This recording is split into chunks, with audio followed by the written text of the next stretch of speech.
자, 이번 이야기는 시청자 호랑곰님께서 시들무에 굉장히 오래간만에 찾아와 주셨습니다. 빠르게 만나보도록 할게요. 여보세요? 네, 여보세요. 호랑곰님 오랜만이에요. 네, 오랜만입니다. 야, 또 잘 지내셨죠? 네, 잘 지냈습니다. 네, 아이고 새해 복 많이 받으시고요. 네, 돌비님도 새해 복 많이 받으세요. 네, 아이고 감사합니다. 자, 오래간만에 또 호랑곰님께서 찾아와 주셨는데 그동안 그렇게 잘 지내신 것만은 아닐 수도 있겠다라는 생각이 들어요. 네, 맞습니다. 아, 또 어떤 일들이 있었는데 오늘 해주실 이야기가 아마 그 이야기가 될까요? 어떨까요?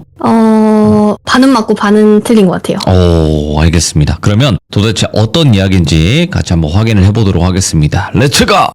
기리십니다. 호랑곰이에요.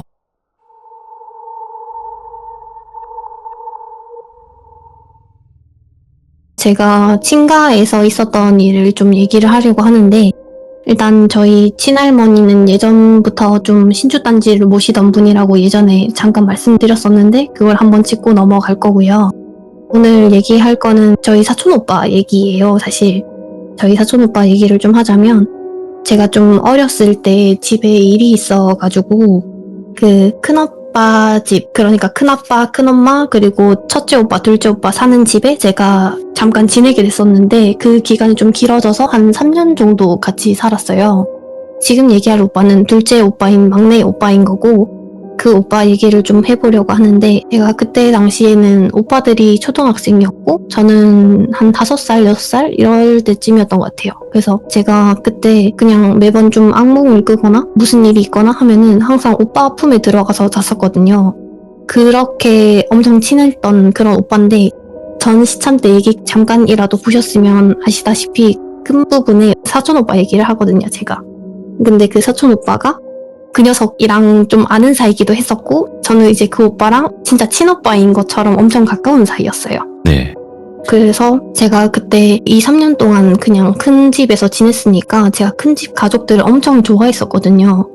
근데 제가 그 사연이 끝날 때쯤 제가 서울살이가 조금 힘드니까 네. 그냥 본가에 다시 내려와야 되겠다라고 생각을 했어요.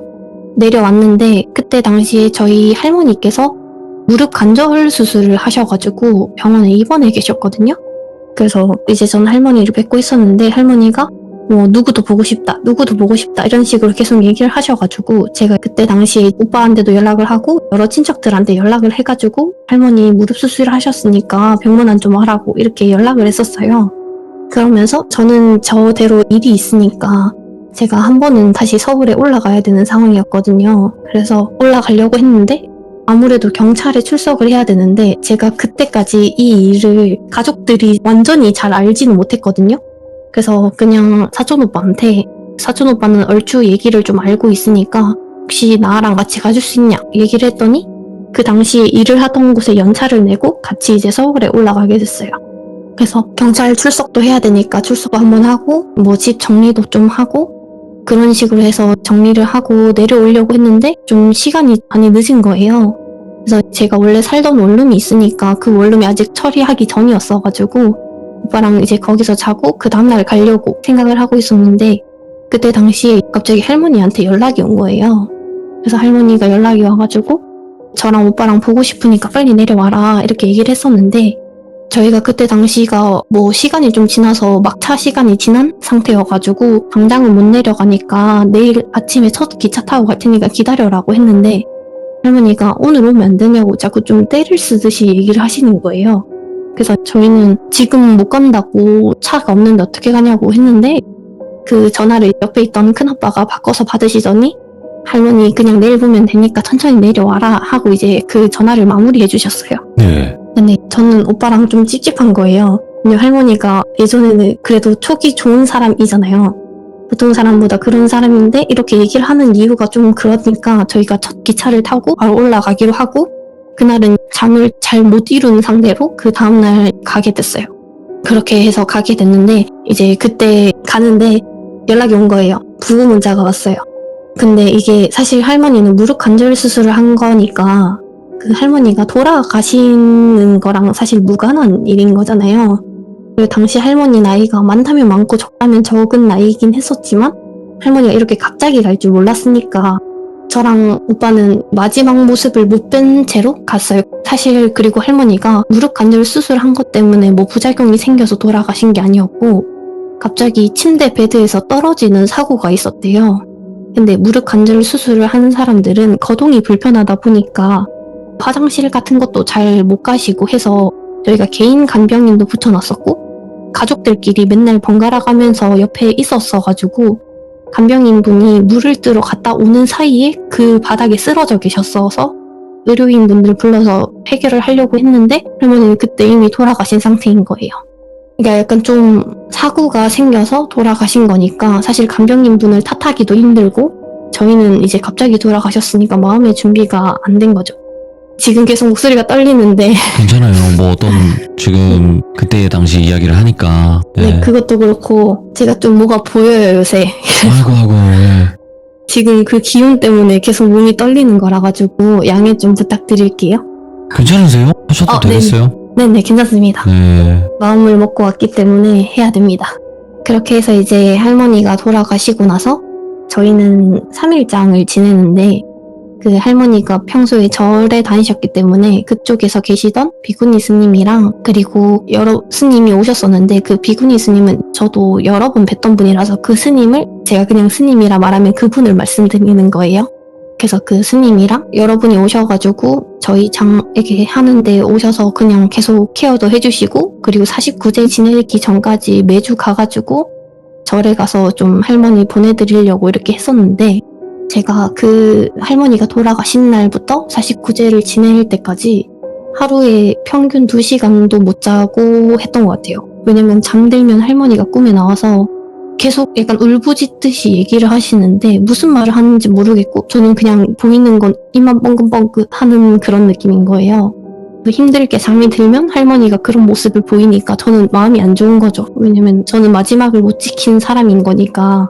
그래서 이게 조금 뭔가 죄책감처럼 되기도 하고 뭐 그리고 또 약간 그 병원에 대한 불만도 생기기도 하고 그러니까 좀 분노도 좀 생기고 했는데 이게 제가 그때 진짜 좀 지금 생각하면 너무 이상하지만 이 분노가 제가 큰집 가족들한테 그게 좀 가는 거예요. 사실 큰집 가족은 저한테 잘못한 것도 없고 그 문제 약간 시작점도 아닌데 제가 큰집 가족을 탓하면서 미워하게 된 거죠.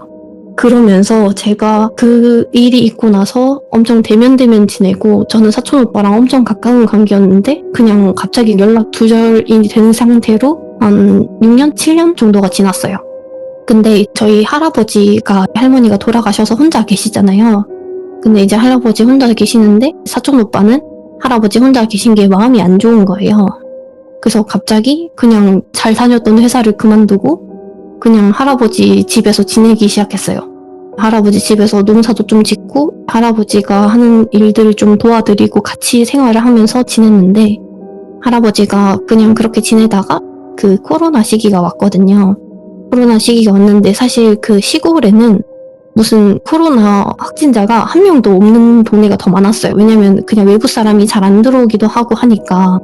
근데 저는 이제 할아버지 뵈러 갈 때 마스크 쓰러 가서 할아버지 뵙고 하는데 그냥 오빠는 모른 척하고 이런 식으로 했었거든요.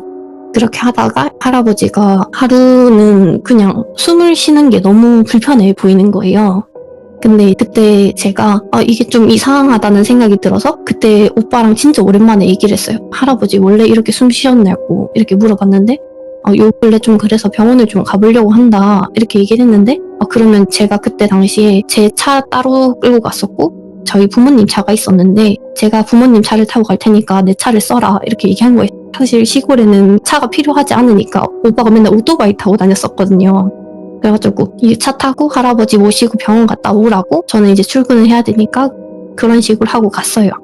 그러고 병원에 갔는데 작은 병원 가니까 점점 더 큰 병원을 가보라고 하는 거예요. 근데 그때 코로나 시기 때 병원 가기가 엄청 힘들었잖아요. 그러니까 어찌어찌 하다가 오빠의 인맥을 통해서 대학병원에 갔는데 할아버지가 앓던 병이 폐 속에 있는 혈관이 굳어지면서 그쪽으로 산소 공급도 안 되고 피 공급이 안 되니까 폐 자체에 문제가 생겨서 폐를 한쪽을 잘라내야 된다라고 얘기를 하는 거예요. 근데 이제 그 수술을 하려면 그것도 되게 밀려있는 상황이었던 상황이라서 그냥 빠르게 할 수 있는 시술만 하고 할아버지는 이제 요양병원에 입원을 하게 됩니다. 그래서 입원을 했는데 아무래도 그 대면해가지고 뵙는 게 어려웠었고 그냥 유리창 하나 두고 창문 하나 두고 이렇게 뵙고 직접적으로 대화가 잘 안 통하니까 전화로 얘기를 하면서 할아버지랑 그렇게 통화를 했었어요. 그렇게 할아버지가 반년 정도 계시다가 할아버지도 돌아가셨거든요. 근데 저는 그때 그렇게 돌아가시고 나서 또 다시 3일장 지내고 하잖아요. 그래서 그때 진짜 오랜만에 친척들끼리 둘러 앉아서 밥을 먹을 기회가 생긴 거예요. 밥을 먹을 기회가 생겼는데 오빠가 그때 이제 전 시참 때 그거 얘기하면서 요새는 괜찮냐, 별일 없냐 이런 얘기를 하면서 저랑 물꼬를 좀 트게 됐어요. 그래서 얘기를 하다 보니까 또 마음이 편해져서 뭐 그냥 그럭저럭 지내고 있다. 여전히 사람은 좀 무서워하는 것 같다. 뭐 이런 식으로 그때는 얘기했었고 오빠는 괜찮냐는 식으로 얘기를 하다가 오빠가 혹시 할 말이 있는데 밖에 나가서 얘기 좀 할까 이렇게 물어보더라고요. 그래서 알겠다 라고 얘기를 했는데 밖에 나가서 얘기를 하고 있었어요. 얘기를 하는데 오빠가 맨 처음 꺼낸 얘기가 뭐였냐면 너 혹시 약간 귀신 이런 거 믿어? 라고 얘기를 하는 거예요. 대뜸 그런 얘기를 하길래 이제 저는 사실 제 친한 친구가 무당이다 보니까 이런 일을 접할 기회도 많고 저는 외가친가 둘 다 약간 그런 끼가 있는 사람이니까 당연히 믿을 수밖에 없잖아요. 그래서 제가 그때 당시에 그냥 뭐 있다고 믿긴 한다 이런 식으로 얘기했던 것 같은데 오빠가 사실 자기는 엄청 아기 때부터 그런 걸 많이 보고 느꼈다라고 얘기를 하는 거예요. 근데 그게 유일하게 괜찮았던 순간이 저랑 같이 자거나 저랑 같이 있던 순간이었대요. 근데 그거를 이제 사실 그런 사람들은 내가 왜 이때는 괜찮고 이때는 안 괜찮지를 하나씩 되짚어보잖아요. 되짚어보다 보니까 그냥 너랑 있었던 순간이 좀 괜찮았다고 얘기를 했는데 근데 그러면서 제가 아까 초반에 말씀드렸던 게 제가 악몽 꾸면은 항상 오빠한테 안겨서 잤다 했잖아요. 오빠는 그때마다 가위를 눌려 있는데 제가 이제 가서 안기면 그때 이제 제가 이렇게 터치하니까 그때 풀려가지고 잘 자게 되고 이랬었대요. 이런 식으로 했었어가지고 근데 오빠가 그 할머니 돌아가시고 나서 항상 기운 때문에 너무 힘들었다. 그게 너무 힘들었는데 그거를 좀 어디에 얘기를 해야 될지 잘 모르겠어가지고 사실 큰아빠의 엄마는 할머니잖아요. 할머니가 무당이었던 사실을 되게 숨기고 싶어 하시고 부끄러워 하셨대요. 왜냐면 그게 예전에는 손가락질 받는 직업이기도 했었으니까 그래서 그거를 이제 장남으로서 겪었을 땐 큰아빠는 좀 힘들었어서 그런 얘기도 싫어하시고 그런 영적인 것도 안 믿으시고 하니까 이런 얘기 하면은 뭐 약간 사내 자식이 무슨 그런 쓰잘데기 없는 소리를 하냐 이런 식으로 했던 거죠. 그러니까 이제 오빠는 되게 힘들었었는데 그냥 문득 저한테는 그런 얘기를 털어놓고 싶었대요.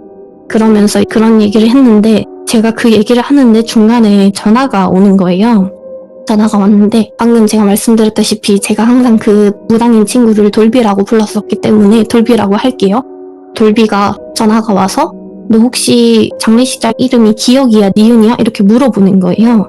그래서 제가 그냥 대뜸 그냥 무의식적으로 기억 있네? 이렇게 하니까 알겠어 하고 전화를 끊었어요. 근데 왜 그랬냐면 제가 할아버지 돌아가셨어 라고 보냈는데 그 친구가 그걸 보고 이렇게 생각을 했는데 그 친구가 그때 당시에 기도터에 가가지고 기도를 하고 내려와서 차에 탔나 봐요. 혼자서.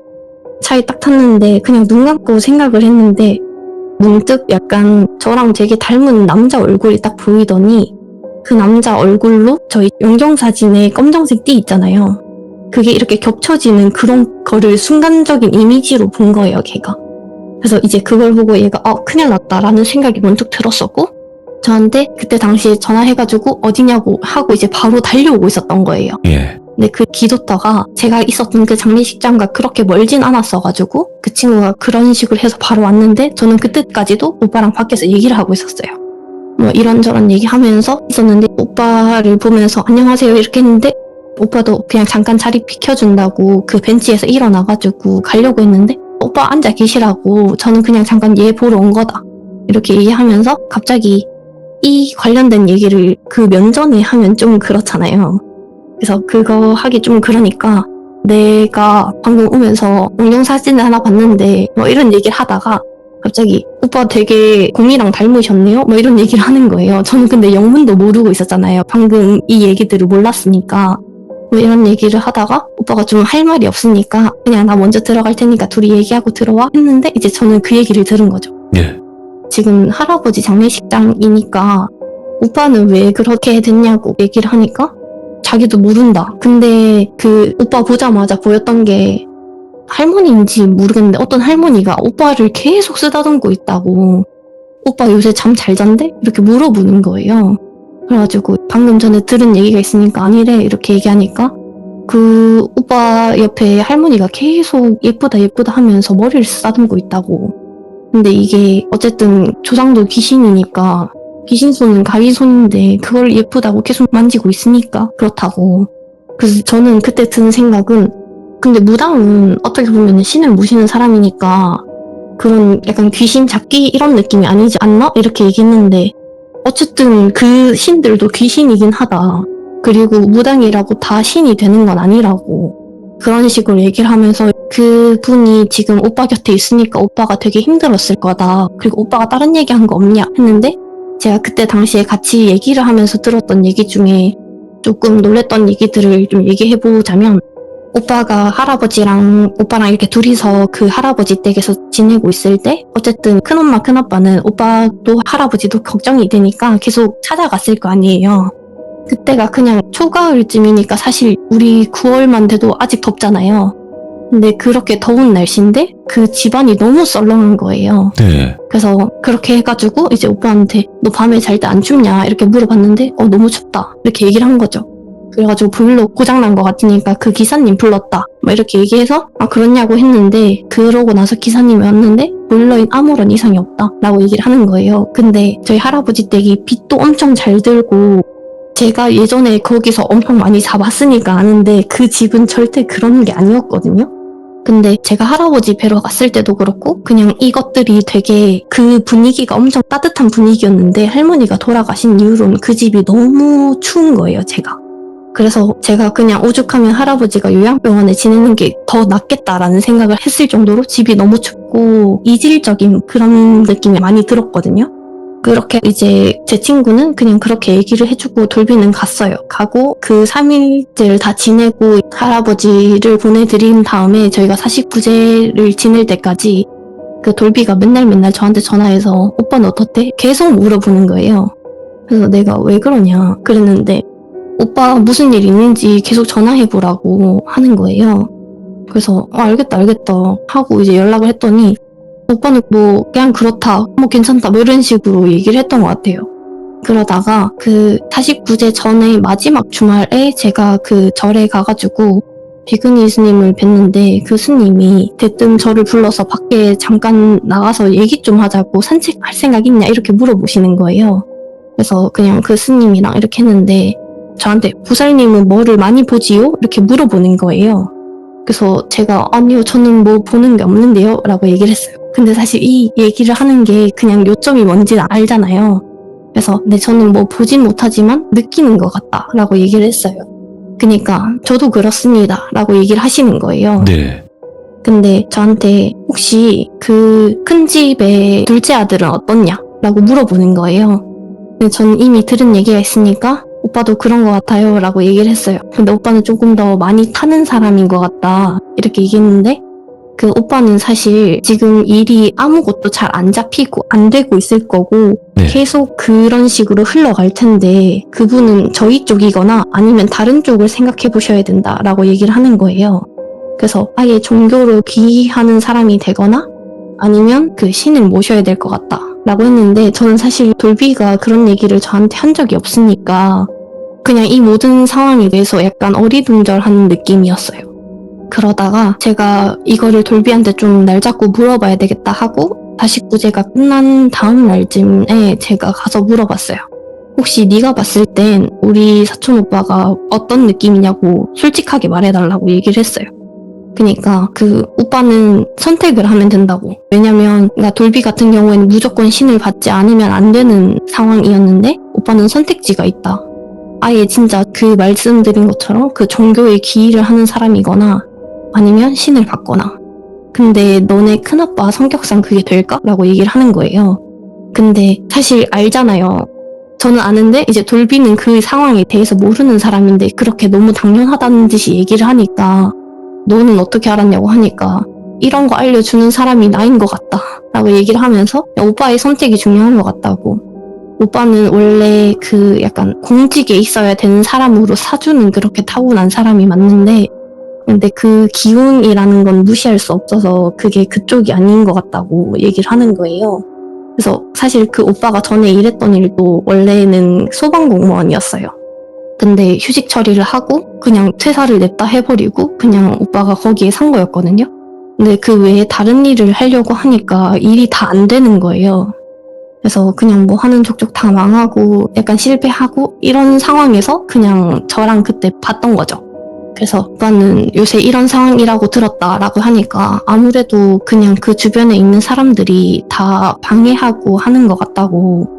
그리고 신내림을 받는 사람들은 귀신과 신을 구분을 해서 그 받아야 되는 그런 과정이 있는데 오빠는 그게 아니니까 모든 귀신이 다 지나가는 과정일 거다. 네. 그래서 많이 힘들 거라고. 그래서 내가 괜찮냐고 계속 물어보는 게 이 내림을 받지 못해서 결국 죽음으로 이어지는 경우도 많기 때문에 근데 그게 너무 심해 보여서 그 약간 빙의기도 있고 뭐 이런 걸 좀 풀어내야 될 것 같아서 얘기를 했는데 그러니까 사실 친구니까 막 돈 얘기하는 것도 그렇고 해서 그 친구는 계속 이제 그 오빠를 대신 해줄 수 있는 사람을 찾고 있었어요. 주변에 있는 선생님들 중에서. 그래서 그 선생님들 중에서 좀 적합한 사람을 찾았고 이제 그 사람을 통해서 내림을 받던 아니면은 그냥 지금 들려있는 귀신이라도 좀 쳐내고 그리고 할머니 제대로 된 데 보내고 이런 걸 좀 했으면 좋겠다 라고 얘기를 하는 거예요.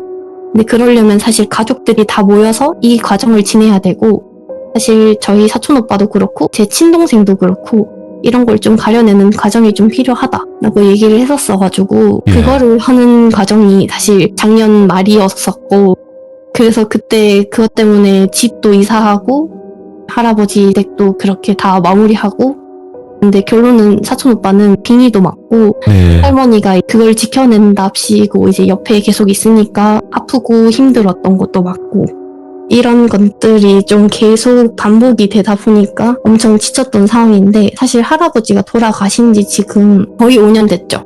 그래서 20년도부터 약 5년 정도 지났는데 근데 이제 그 과정이 다 가족들을 설득하는 과정이었고 근데 이게 되게 그 오빠가 거부를 하니까 저도 건드렸었고 네. 제 동생도 건드렸었고 하니까 어쨌든 저희 큰집이랑 저희 가족이랑은 다 모인 상태로 이 굿을 진행을 해야 되는 상황이었어요. 그래서 제가 작년에 11월쯤에 하고 한 달 동안 거의 연락도 안 되고 조금 그랬었는데 저도 많이 아팠었고 그리고 아이고. 제가 그 사연을 보내고 나서 그 계속 보이고 느껴지고 했었다 했잖아요. 귀문이 좀 열린 것 같아요. 그래가지고 요새 좀 소리도 많이 듣고 사실 이 시참하기 전에 그 전 사연 듣는데도 계속 뭐가 들리는 거예요. 아이고. 그래가지고 그런 것도 있었고 했는데 지금은 뭐 괜찮아졌고 오빠도 결론을 말하자면 사실 아직 그냥 그것만 했고 굿을 받아서 무당이 됐다든지 이런 건 아닌데 네. 지금은 그냥 그런 상황이다 정도고요. 그리고 두 번째 얘기라고 네. 해야 될지 그냥 그 다음 얘기를 하자면 방금 제 동생 얘기를 했었는데 사실 제 동생은 아무런 일도 없고 그냥 그 MBTI로 얘기하면 ISTP의 끝판왕인 친구거든요.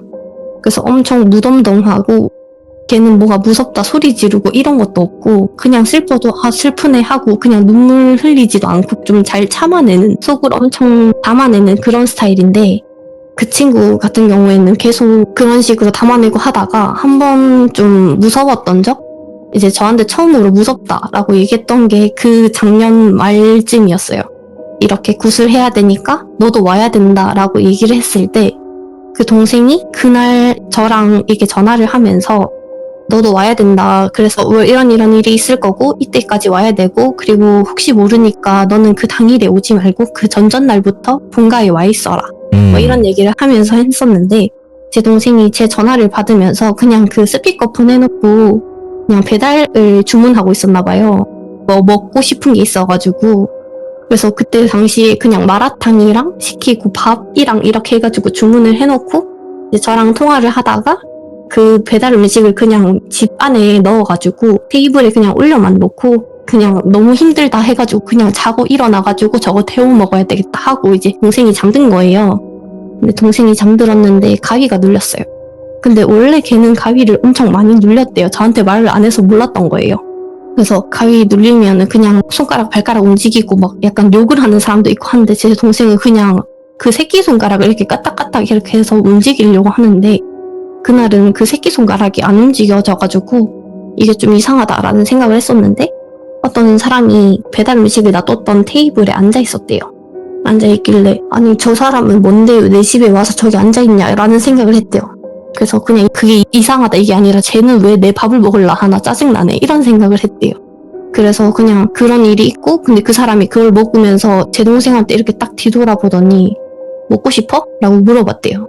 그래서 제 동생이 내 건데? 라고 얘기를 했는데 그 사람이 근데 너 이거 못 먹어 하면서 엄청 약간 비웃듯이 웃더래요. 그래서 아니 저 사람은 뭔데 내 밥을 먹지? 라고 생각을 하다가 그냥 그 사람이 다 먹더니 잘 먹었다. 근데 저거 먹지 마라. 내 거다. 뭐 이렇게 얘기하더니 그냥 그 문 밖을 이렇게 통과해서 나가는 그런 가위에 눌린 거예요. 근데 이 상황이 너무 어이없고 웃기잖아요. 그래가지고 무슨 저런 사람이 다 있냐 하고 그 배달 음식 온 거를 이렇게 열어서 봤는데 요새 배달 용기 보면 불투명이잖아요. 근데 그 공깃밥이 위에 엄청 곰팡이가 다 쓸어져 있는 거예요. 그리고 그 마라탕도 아예 먹을 수 없는 그런 상태로 와 있는 거예요. 근데 이게 주문하고 그때 당시가 2-3시간밖에 안 지났는데 이게 그렇게 변하는 게 이상하잖아요. 그래서 아니 무슨 이런 일이 다 있냐 이렇게 하고 이제 저한테 어이없어서 다시 전화를 했어요. 근데 제가 그때 당시에 이사를 했었어야 돼가지고 이삿짐 옮기고 저는 돌비랑 같이 있었는데 돌비가 그 귀신밥이야 먹지마 버려 이렇게 하는 거예요. 그거 먹으면 너도 죽는다고. 세게 말하긴 했는데 아무튼 안 좋으니까 먹지 말라고. 그래서 그거 다 버리고 제 동생한테 제가 새 거 시켜서 이렇게 먹게 했던 그런 일도 있었고 제 동생도 사연이 좀 있어가지고 이건 또 따로 한번 풀어드리겠습니다. 근데 진짜 말씀하시면서도 계속 그 미세한 떨림이 있었거든요. 맞습니다. 미세한 떨림도 있었고 얼마나 또 말씀하시기도 어려운 상황이었을 텐데도 이렇게 또 이야기해 주셔서 호랑곰님 다시 한번 너무너무 감사드리고 앞으로 또 해주실 이야기들 편안하게 해주실 수 있을 때 언제든지 꼭 찾아와 주시길 바라겠습니다. 네, 감사합니다. 네, 너무 고생 많으셨어요. 네, 고맙습니다. 감사합니다. 네. 호랑곰님도 갑자기 연락이 좀 안 되셨을 때가 있었어요, 작년에. 예, 그래서 저도 무슨 일인지 몰랐었는데 항상 저는 이런 일들이 있었고 나중에 연락을 좀 받는 그런 경험을 많이 하다 보니까 또 무슨 일이 있으시겠구나 이렇게 생각을 했는데 그래도 다시 이렇게 돌아와 주셔서 이야기 들려주실 수 있는 거에 또 감사함을 느끼고 저희 시청자분들도 호랑곰님 많은 응원 부탁드리도록 하겠습니다. 감사합니다.